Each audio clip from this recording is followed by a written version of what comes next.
Imagine a time when everything seemed lost, a place slipping toward collapse. And then, from a continent often dismissed, a force stepped in, changed the course of history, and quietly saved the day. But we rarely hear that story. Today, we explore the day Africa saved Europe and why no one talks about it. We begin in the late Middle Ages, a trembling Europe. The year is 1347.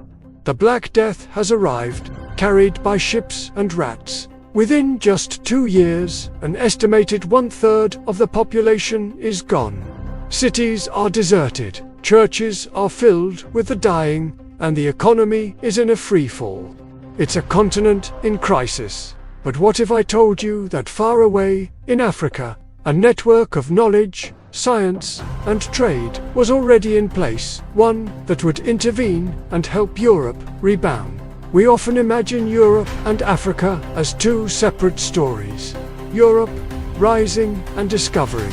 Africa, static, or so the old narrative goes. But the truth is far more intertwined. Long before the colonial era, across the Mediterranean and the Sahara, Africa and Europe exchanged not just gold, salt, and ivory, but ideas, medicines, and technologies. What many don't realize is that when Europe was pushed into darkness, some of the answers came from Africa. Consider the city of Cordoba in Iberia, the great libraries of the Islamic African world, and the scientific knowledge passed through Africa's institutions. Or think of the West African empires, like Mali, where scholars in cities like Timbuktu studied astronomy, medicine, and law, with manuscripts that rivaled any in Europe. These weren't exotic sideshows. They were lifelines. While Europe lacked effective public health responses to the plague, the knowledge flowing from Africa and the wider Islamic world offered paths to survival. This wasn't just about big ideas.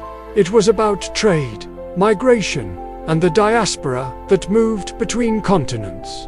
Africans, Arabs, Berbers, and Europeans, they moved, and they shared. A crucial example is the flow of crops like sorghum and bananas, many of African origin, which helped stabilize food supplies in both Africa and Europe.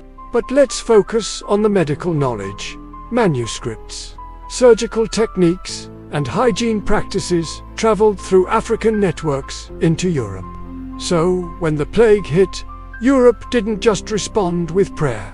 Slowly, more empirical methods like quarantine and sanitation began to emerge.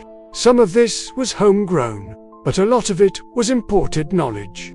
To see how deep this connection runs, let's travel to early 8th century Iberia. In 711 AD, the Umayyad Caliphate, led by Moors from North Africa, established Al-Andalus.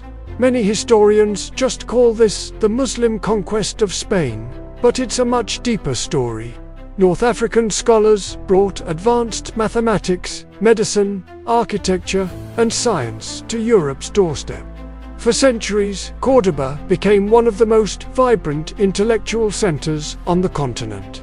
Thanks to this African and Middle Eastern influence, it's no exaggeration to say that as Europe was emerging from its dark ages, this African-influenced world was a beacon, helping to rescue the continent from stagnation.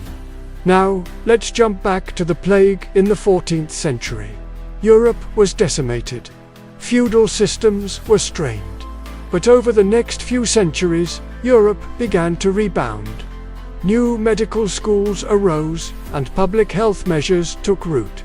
What's often overlooked is that many of these practices had origins in cross-cultural exchange. Medical traditions from African and Islamic worlds, carried into Europe by scholars and travelers, offered a template.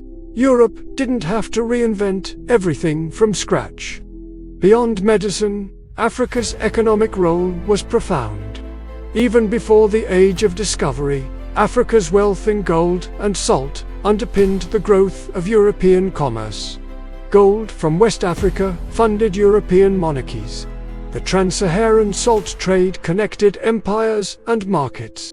In many ways, Africa wasn't just helping Europe, it was part of the engine driving Europe's resurgence.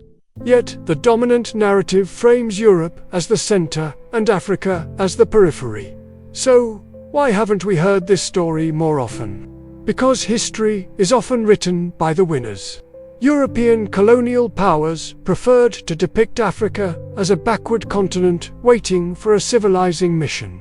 That narrative erases Africa's agency and its history as an active participant in world events. But compelling research is proving that Africa's role in sharing knowledge, trade, and agriculture was absolutely critical. Let's zoom in on the Mali Empire in West Africa. Under rulers like Mansa Musa, Mali controlled immense wealth from gold and salt. Cities like Timbuktu and Djenné became world-renowned centers of scholarship.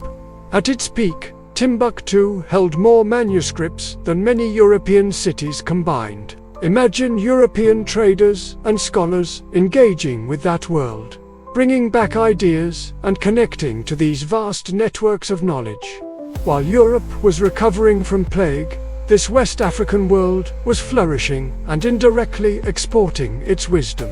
As Europe entered the early modern period, it continued to look south for trade, resources, and learning. The foundations of the Renaissance and the Scientific Revolution included African and Middle Eastern contributions. Algebra arrived via Arabic texts. Medical knowledge came from the Arab-African tradition, and even architecture was influenced by North African innovations. The threads are all there if you look for them. You might ask, if Africa helped Europe, when did Europe leap ahead and dominate Africa? That's the turning point.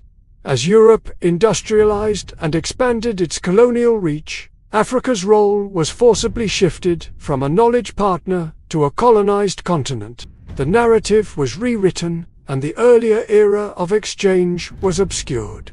The irony is that the very continent that helped Europe survive was later subjugated by it. This silence has consequences.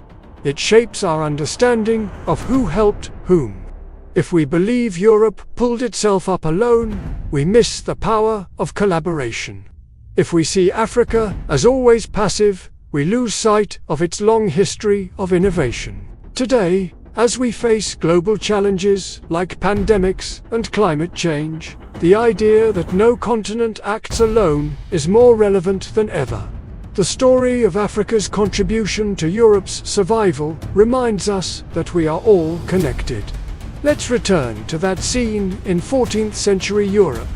The plague rages and society convulses, but at the same time, trade routes hum across the Mediterranean. Scholars in North Africa translate texts, and West African caravans carry salt and gold. Gradually, the tide turns. Europe begins to rebuild. When we say Africa saved Europe, we mean that Africa contributed vitally to its revival, not as a footnote, but as a partner. In the end, the simple story we're often told is wrong. Reality is far messier and richer. The day Africa saved Europe isn't a single date on a calendar, but a long era of intercontinental resilience. So next time you think of Europe's great rise, pause. Think of the caravans from the Sahara, the manuscripts of Timbuktu, the scholars of Cordoba, and the shared knowledge that bridged continents. Because, in its moment of crisis, Europe didn't stand alone. It was helped by Africa. And perhaps, now, it's time for the world to remember. Thank you for joining this journey. If you found this story meaningful, please like, subscribe, and share. Let's keep uncovering the hidden threads of our shared history.